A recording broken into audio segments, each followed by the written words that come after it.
आऊज़ु बिल्लाहि मिनश शैतानिर रजीम बिस्मिल्लाहिर रहमानिर रहीम।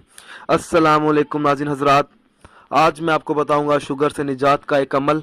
ये अमल बहुत ही आसान है, क्योंकि दोस्तों अक्सर देखा जाता है कि शुगर की बीमारी तो आजकल आम हो गई है।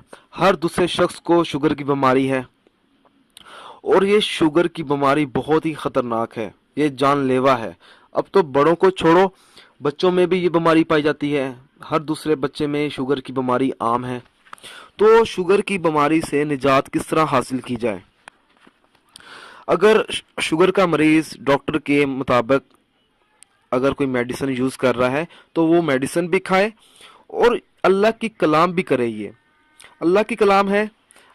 ये वजीफ़ा बहुत ही आसान है। ये अमल किस तरह करना है ये आज मैं आप लोगों को बताऊंगा। बावजू हालत में 3 मरतबा सूरत इखलास पढ़कर मरीज़ पर दम करे।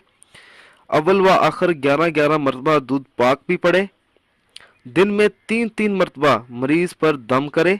इंशाअल्लाह ताला शुगर से निजात मिल जाएगी। दोस्तों, अगर आपको हमारी ये ऑडियो पसंद आई है तो इसको लाइक कीजिए और शेयर कीजिए। साथ ही मेरे channel Zoya life health care को सब्सक्राइब भी कीजिए। जज़ाकल्लाह।